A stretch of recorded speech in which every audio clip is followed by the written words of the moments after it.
Hey, Jody here. I'm a little behind the 8 ball this week and trying to figure out how can I get a video out without spending all day or 2 days on it. I've had this idea running around my head about a slide hammer, chipping hammer.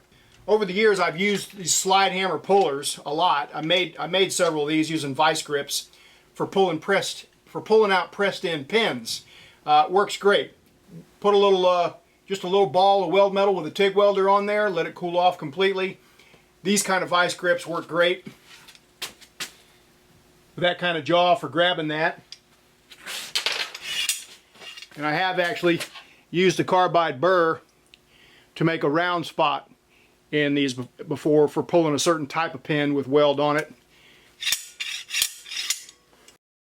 I'll show you a quick example from a previous video. Here's some pressed in pins on a block of aluminum, and the machinist tried to drill one of them out, but that stuff is really hard. So reaching down in here, just puddling, taking my time. It actually helps to soak the heat a little bit in the pin and just building it up. You can use just a ER70 filler. I have used 309 with really good results. Depends on how hard the pin is. If it's really hard, 309 works really good. And I just build it up, build it up, build it up until I get a little pumpkin ball on there. And then maybe a little bit more around the edges after it cools a little bit. And then let it cool completely. Grab it with the vise grips and snatch it out, and works great. So this worked great, but I thought, well, it works great for pulling. What about for a little hammer thing for removing spatter? So I thought if I can attach a chisel to the end here and just use this to tap on to put the chisel right up against the spatter, knock those stubborn BBs off, maybe that would be a useful tool. I don't know. Might be the stupidest thing I ever came up with. We're going to find out. Let's do it. I'm just proving the concept out here. So I'm using a standard masonry chisel purchased from Home Depot. And I'm going to weld a 1/2 inch nut on the end of it there. That lets me screw on the eye bolt and have a slide hammer thing. I might experiment with different size chisels. We'll see.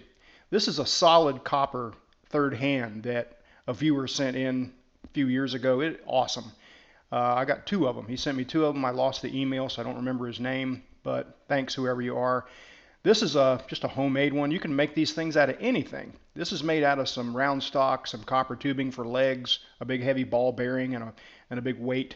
And it's a little bit bigger, so for something tall like this, it works good. I've also got a little notch carved in the beak there to hold little parts like this. So I'll get it square. It just seems like the easiest way to eyeball it and get a couple of tacks on it. Could have just laid it on the bench probably, since it doesn't really have to be completely centered, but want to get it as close as possible.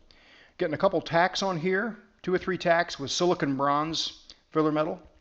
The chisel is going to be a hardenable steel, so it advertises that it's heat treated, so it's some type of steel alloy.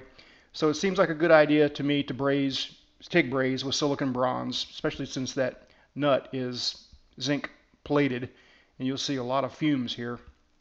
So I am definitely holding my breath while I'm zipping this thing up. Not really taking a whole lot of care in the looks or anything because, again, just proof of concept. All right, this is the 1/2 inch eye bolt. It's a 1/2 inch by 10. I think 12 inches would have been a little bit better.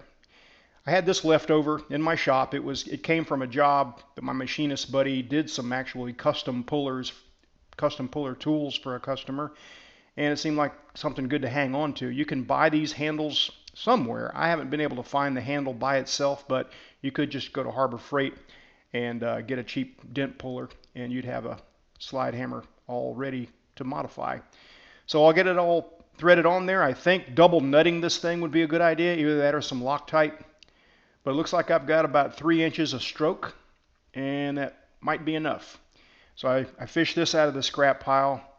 Got a good little amount of spatter on there, and we'll see how it works.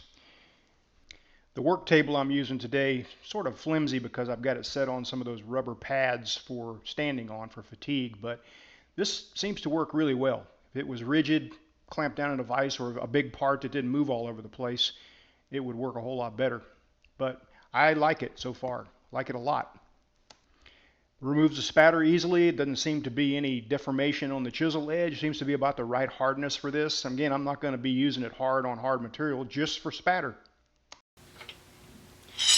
I'm sure somebody could really improve on this 10 times over, but as far as I'm concerned, it's dead simple and it works really good. So there you have it.